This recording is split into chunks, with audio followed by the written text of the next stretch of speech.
Bonjour à tous, j'espère que vous allez bien. Aujourd'hui nous nous retrouvons au soleil à Marseille pour vous parler du tout nouveau R3, enfin tout nouveau, ça dépendra de quand est-ce que je sors la vidéo évidemment. Il y a beaucoup de choses à dire sur ce drone, des choses positives, des choses négatives, un peu comme d'habitude, mais je vais essayer de pas faire trop les choses à chaud. Je vais essayer de vous donner mon ressenti, je vais pas forcément rentrer dans la technique, je vais vous dire si ce drone me plaît et je vais essayer de conseiller à la majorité d'entre vous, vous orienter ou non vers ce drone.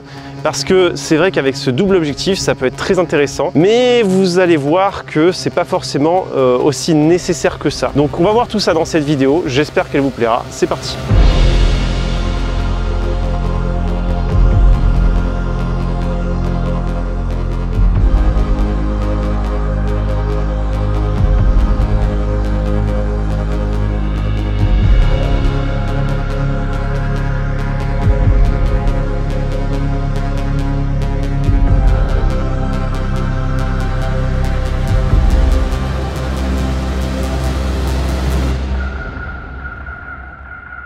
Avant toute chose, je voudrais remercier la caméra embarquée qui m'a permis de tester ce drone pour vous et me donne aucune directive. Si j'ai envie de vous déconseiller ce drone, ils ne me le reprocheront jamais. Ah, et petit disclaimer avant de rentrer dans le vif du sujet, dans cette vidéo, je ne vais pas parler des caractéristiques techniques, en tout cas, je ne vais pas les énumérer. Je ne vais pas non plus tester toutes les fonctionnalités parce que DJI a toujours été cohérent entre sa fiche technique et la réalité. Donc avant de regarder cette vidéo, je vous invite à lire la fiche technique du R3 et notamment la fiche technique des autres drones de la marque DJI, des différentes gammes, que ce soit celle du Mini et du Mavic 3. Comme ça, vous pourrez réellement savoir vers quel drone, ou du moins vers quelle gamme de drones de chez DJI vous devriez vous orienter. Donc on est bien d'accord, hein, c'est pas une vidéo test du DJI R3. Cette vidéo a pour but de donner un avis orienté d'une personne qui a testé tous les drones de chez DJI depuis 7 ans. Et pour ceux qui me connaissent pas, je suis télépilote de drone professionnel à plein temps et je pense avoir fait du drone dans quasiment toutes les situations possibles et imaginables. Et j'ai donc décidé de couper cette vidéo en deux parties très simples. Les points positifs et les points négatifs. Et dans chacune de ces parties, je vais d'abord parler du drone et de son pilotage pour finir par la caméra et ses prises de vue.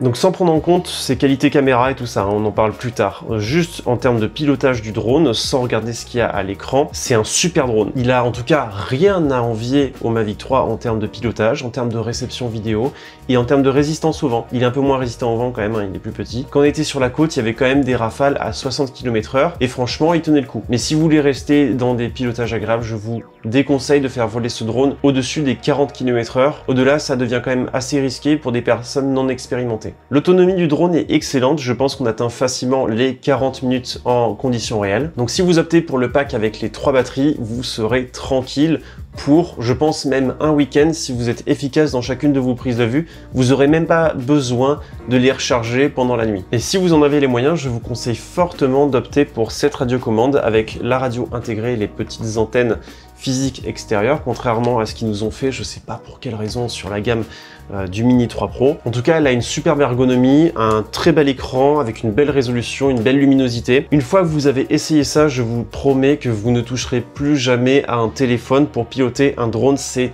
tellement plus agréable. Vous n'avez pas des changements de luminosité, vous n'avez pas des notifications qui apparaissent sur votre écran lors de votre pilotage et encore moins des personnes qui vont vous appeler pendant que vous pilotez. Ah, et pour finir sur la radiocommande, les antennes, c'est comme ça ou c'est comme ça selon comment est votre drone. Ce n'est pas comme ça parce que la réception, c'est ici et ici. Ce n'est pas ici. Il n'y a rien qui passe sur la pointe des antennes. Donc si vous faites ça, vos ondes vont aller en haut et en bas. Si vous êtes ici, vos ondes vont aller à gauche et à droite. Donc forcément, votre drone va être plus devant vous ou derrière vous.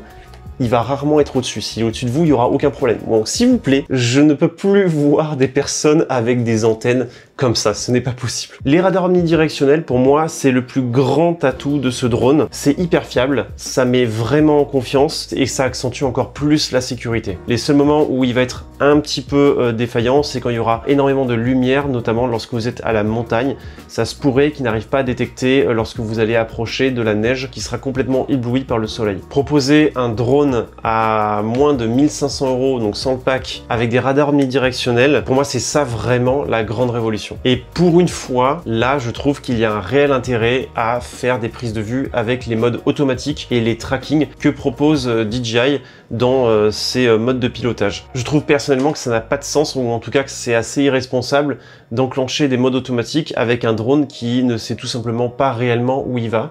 Surtout quand on voit la façon dont les personnes utilisent les modes automatiques dans leur voiture, sur la route, au milieu des personnes, lorsqu'ils sont à vélo ou à moto et qu'ils n'ont aucun contrôle sur leur drone. Là au moins, même si les gens font des bêtises, ça permet quand même d'éviter pas mal d'accidents. Gros point positif aussi, c'est son prix, parce que 1500 € avec une radiocommande où il y a un écran intégré, un drone avec 2 objectifs, avec une autonomie de 40 minutes, des radars omnidirectionnels, plein de possibilités en termes de pilotage automatique, une réception vidéo et une technologie de retour à la maison et de stabilité GPS et de résistance au vent, enfin voilà, je pourrais en énumérer plein. Tout ça dans 1500 €, alors qu'aujourd'hui on a des GoPro qui dépassent presque les 500 €. C'est quand même dingue, il faut se rappeler ça. N'empêche que pour une fois, l'emplacement de la carte SD est super bien pensé et très facile d'accès, merci, enfin. Et pour le coup, contrairement à la gamme des Mavic 3, je trouve que le petit plastique pour la nacelle est quand même vachement bien placé, très facile à mettre comme vous pouvez le constater, premier essai. Et pour enlever aussi, il suffit de mettre une petite pression et on l'enlève. Et c'est bien plus sympa que cette espèce de muselière qu'on a pour la gamme des Mavic 3. Il reste aussi très intéressant en termes de législation parce qu'il est dans la catégorie C1. Vous aurez juste besoin de passer un QCM en ligne et gratuit sur le site Alpha Tango pour pouvoir piloter légalement votre R3 sur le sol français. À ce niveau-là, rien de bien surprenant, on peut enregistrer en D-Log M 10 bits, ce qui va être avantageux pour travailler la colorimétrie, mais n'empêche que je suis pas sûr que tous les possesseurs et futurs possesseurs de R3 sont friands de ça. Je pense qu'il y aura une majorité de personnes qui vont piloter en mode automatique, mais c'est quand même bien aussi pour ceux qui veulent un drone orienté plus professionnel, en tout cas qui veulent se lancer dans le monde professionnel et avoir quand même une petite marge de manœuvre en colorimétrie. Bon, évidemment, je suis obligé de parler de ce capteur 70 mm, c'est la première fois qu'on a un téléobjectif sur une gamme aussi orientée loisir. Et pour le coup, moi, en tant que possesseur de Mavic 3 Pro Ciné, ça me fait un petit peu mal au cœur de voir que j'ai le même capteur que ce qu'il y a sur la gamme des R3. Mais d'une part, tant mieux aussi pour ceux qui opteront pour ce R3. Vous aurez un super capteur parce que ce 70 mm est vraiment très bon et je le préfère même au capteur 24 mm qu'il y a sur ce R3, qui est celui du Mini 3 Pro, mais on en parlera un petit peu plus tard évidemment dans les points négatifs. J'ai pas spécialement beaucoup de choses à dire sur ce capteur de 24 mm. Pour la taille qu'il fait, il est très bon. Après, je sais pas si on avait envie de ça sur la gamme des R. Je n'ai pas essayé le mode photo du drone parce que moi je suis plus orienté vidéo et je vous avoue que j'ai du coup pas du tout pensé quand je l'ai essayé. Mais encore une fois, il n'y a aucune surprise. En tout cas, il n'y a pas eu d'avancée technique à ce niveau-là. Si vous voulez plus de détails concernant la photo, je vous conseille d'aller voir la vidéo de Steven. Mais en tout cas, voilà, on a un capteur qui fait des photos en 48 millions de pixels alors qu'avant c'était 24 millions de pixels. Et au final, ben, encore une fois, le R2S était mieux en photo que le R3.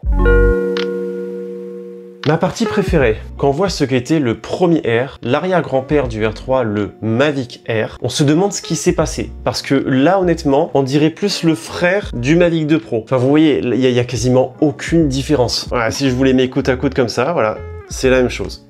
Et si on met le Mavic 3 à côté, il n'y a pas beaucoup de différence non plus. Donc ce qu'on aimait beaucoup avec la gamme des R, qui était sa praticité et le fait que c'était vraiment moins encombrant qu'un Mavic 2 Pro, que du coup maintenant un Mavic 3, là, cet argument disparu. Si on peut transporter dans son sac ou peu importe où un R3, on pourra transporter aussi un Mavic 3. Les batteries font quasiment la même taille, il y a 100 grammes de différence entre les deux quasiment. La sacoche qui est inclue lorsqu'on achète le pack avec les 3 batteries est jolie, hein, c'est sympa, c'est chic, mais honnêtement ça sert à rien. Du coup moi j'en ai 3 avec les Mavic 3 Ciné et Mavic 3 Pro Ciné, et je m'en suis jamais servi en fait, parce que ça me sert à rien d'avoir un sac en bandolière. En général ces gammes de drones on les achète pour leur transportabilité et pour les mettre dans notre sac à dos lorsqu'on va en randonnée.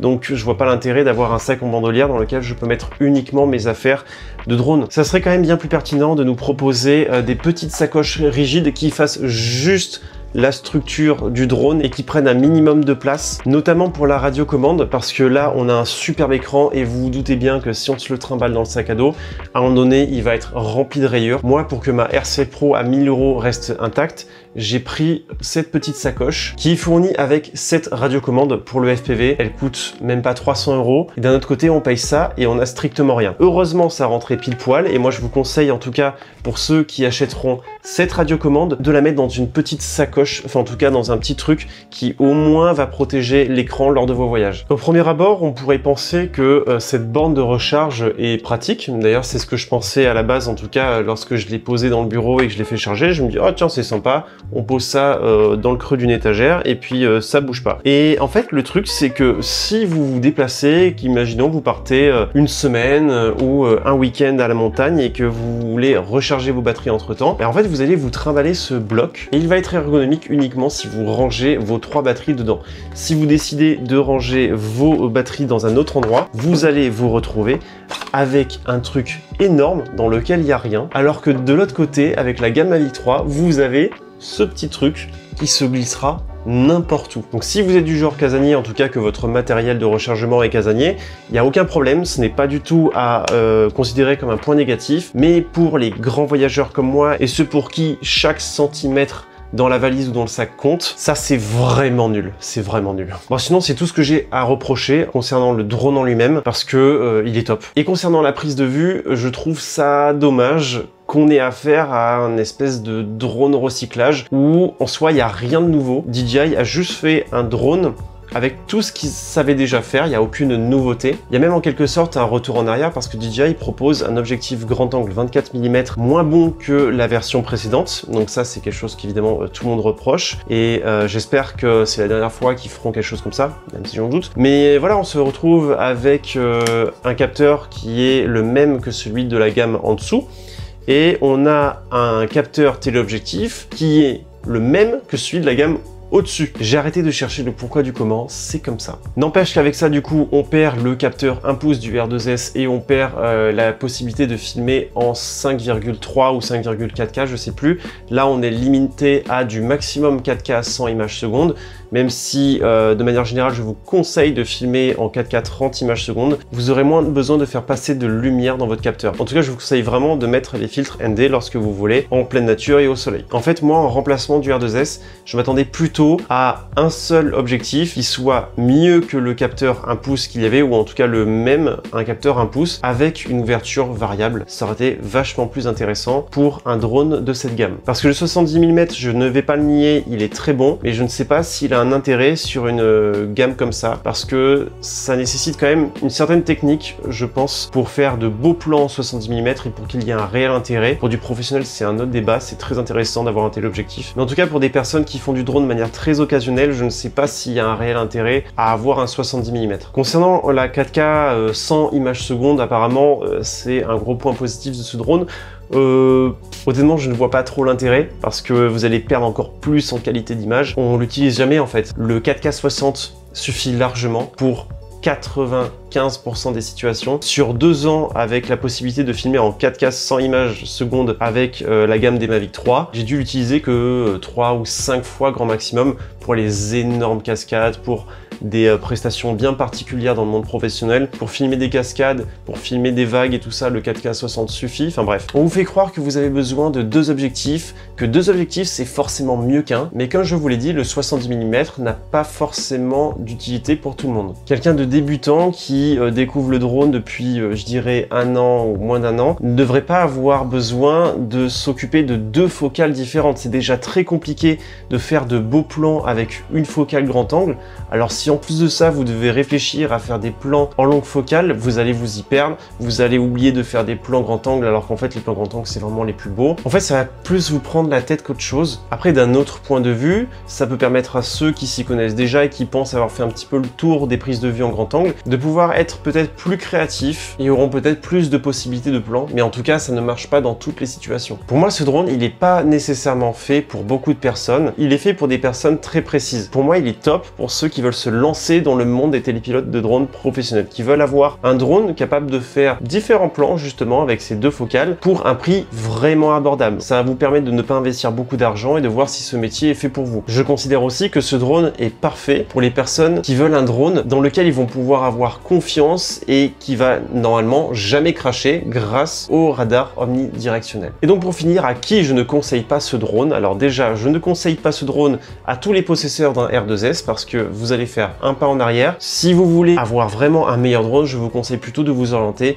vers la gamme des Mavic 3 et au mieux Mavic 3 Pro et passer en tout cas le brevet de télépilote pour pouvoir le faire voler légalement. Je ne conseille pas non plus ce drone à tous les possesseurs de Mini 3 Pro. Le Mini 3 Pro est déjà largement suffisant pour du loisir et vous n'allez pas acheter un drone plus lourd et plus encombrant alors que vous avez une caméra grand angle identique et que la seule chose qui change c'est des radars omnidirectionnels et un capteur 70 mm. Si ces 2 uniques raisons vous ont convaincu alors que vous faites du drone occasionnellement pour du loisir, c'est que je pense que vous êtes un petit peu victime de notre société de consommation. Bah écoutez, je pense qu'on a fait à peu près le tour, c'était quand même déjà assez fastidieux, j'ai donné pas mal d'informations, bien plus que ce que je pensais. J'espère que ces informations vous auront été utiles, en tout cas que mon avis vous a été utile. N'hésitez pas à me dire ce que vous pensez de ma vidéo dans l'espace commentaire, je serais quand même ravi de vous lire, ça faisait longtemps que j'avais pas fait un test. Je reviendrai aussi dans très peu de temps avec mon retour d'expérience après 2 mois d'utilisation du Mavic 3 Pro Ciné. J'ai hâte de vous parler de ça parce qu'il y a vraiment beaucoup de choses à dire. Mais écoutez, en attendant cette vidéo et les prochaines, je vous dis salut et portez-vous bien.